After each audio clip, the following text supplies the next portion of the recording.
My name is Estelle Cook. I would like to share a dream that God has gave me. On Monday, I had this profound dream. And in the dream was me and a few of my family members, we were walking. And as we walked, just all of a sudden, we were caught up. I don't know if it was heaven or what. But you know what? It was so real. And what I've seen was, there was this man. A man, I don't know if it was God or what it was, but it was this huge entity or human being. Not human being, but the spirit. And this person was so huge, and we were standing, not just me and the people that I was walking with, it was me, and it was in millions, trillions of people that was standing in front of this place. And this place is like, it looked like a palace. It was huge, and it was beautiful. As I was standing in front, and these millions, trillions of people standing in front of this place called the palace, and this gate opened, and this huge spirit, it came to us, and it was standing in front of us, but everyone could see it. And this, I could see the figure of the person, and it had a cloak on, but I couldn't see the face. It was almost like a light that was shining, and it was so bright that it disguises the face completely. As I'm standing there, this person starts speaking, and this person has so much authority in his voice. If he speak, everyone listen. You know, there was so much power in the voice of this spirit.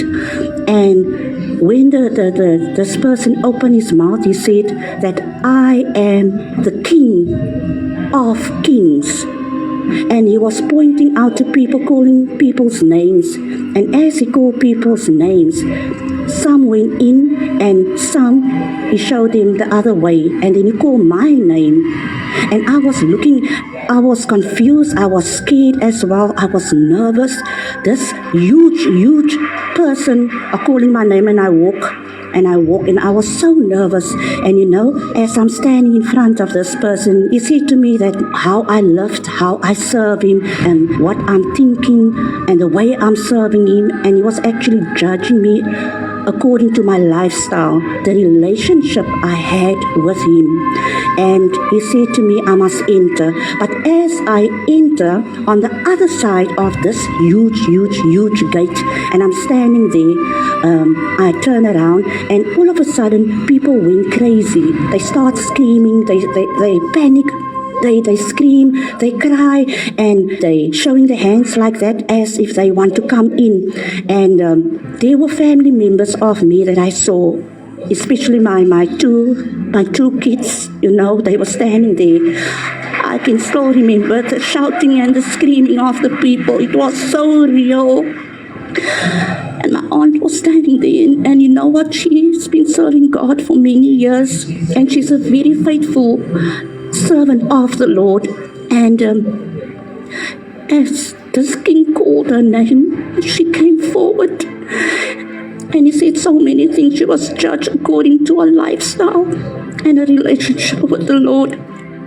But you know what? She didn't get the chance to go in, and he said to her, she must go stand that side. As I was standing on the other side of the gate, my kids called out. My daughter, my son called out. You know what? It was so sad to see them panicking. Family members, friends, people I thought that would enter the kingdom of heaven was outside. They were left behind. They were kids. I saw kids among these people. Not small babies, but kids size of 10, 11, 12. And they were panicking, and the parents panicked for the sake of the kids. They were shouting out, they were screaming, they were so scared. They wanted to come in. But this king who said he's the king, God is love. But what I've seen in my dream it was completely different. I begged him to allow my 2 kids in, my daughter and my son. I said to him, you know what? If you are the King of Kings and you have so much love and compassion in you, why don't you allow my kids? Please give them a chance. And he said to me, no, you didn't see what I've seen. You didn't see what went on in their minds, what went on behind closed doors. You didn't see their lifestyle. I've seen many things. You know what? Sin is a big thing. We mustn't take it lightly. And I begged him, and he said to me, no. All he said to me was, the time is up. It's over. It's over. There was, like I said, millions, trillions, billions of people standing outside, screaming to come in. And I was so nervous because this man is so stern. He's so stern. And he made up his mind. And he asked for the soldiers that was standing. But you know what? There was a gate. But the gate is nothing like this in this world. It was huge. It was humongous. Huge, humongous is even an understatement. Because it was so big. It's nothing that no one has seen. And he asked the soldiers, they had like strange clothes on, and he asked them to close the gates. And as they close the gates, and they close and they push and they push and they push, and they close the gates, that those gates, it slams shut.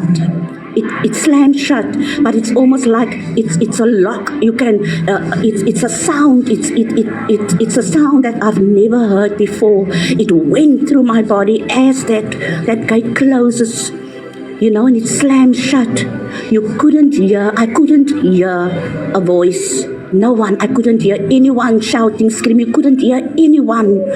And this person that said he's the King of Kings, he turned around and he walked. And I turned around and I thought to myself, is this it? Is this it? Is this now heaven? What is going on? What are we going to do now?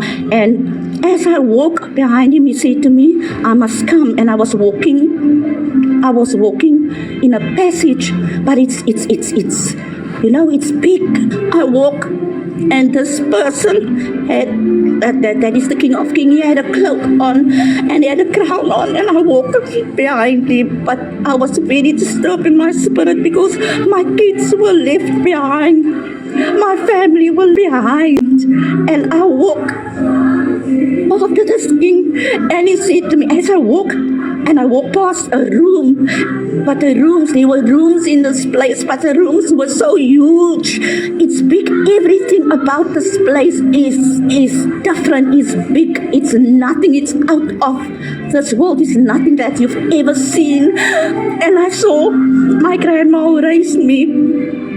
My grandpa, I saw mommy was sitting in one of the rooms, and I was happy to see her, but you know what, I was also sad at the same time.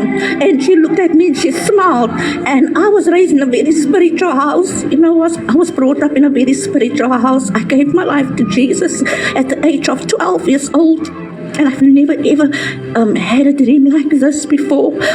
And I walked past. I didn't even go in the room.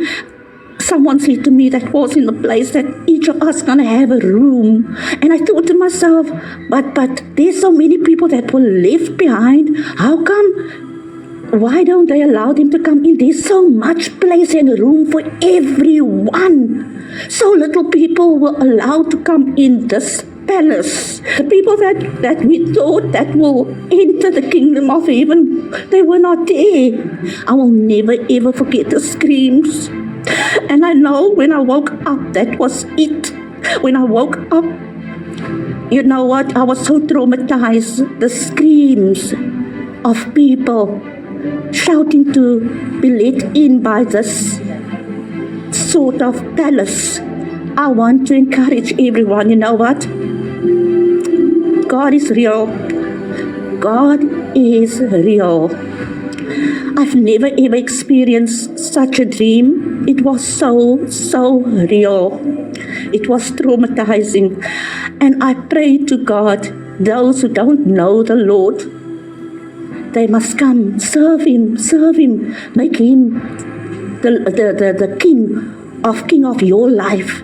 You know what? And I thank God that I don't belong in this church. But since there were times when I came here, many things have happened to me. My life started changing. I've learned so many things. You know what? Spiritual realms and the entities and the beings that's out there, and about war and who we need to pray against. You know what? I've learned new things, and I took those words of the bondservant John and Ezekiel, and I made use of what he's spoken and released over the congregation. You know what? And I want to say to you all, this man, bondservant John and Ezekiel, this person is something completely different. You know what? And I thank God. I give Him all the praise and glory for using him. To use him in a time like this. You know what? I've been serving the Lord for so many years, but never ever have I ever heard a word the way He preached. The things that He teaches us is completely different. You know what? Everything on this earth, hey, is spiritual. Life is spiritual. I want to encourage you all. Don't take God for granted. God is real. God is so real. It only takes you, to make that choice, to take that chance, so that you can see that change in your life. I give God all the praise and the glory for what He has done for me and for allowing me to see what I did see, although it's so traumatizing. But I want you to know this is no joke. This is no joke. Take it to what I say. God is real. He's not playing. He's not playing. My desire is that everyone should enter the kingdom of heaven. I give God all the praise and glory, because all the praise and glory belongs to Him. He is, after all, the King above all kings.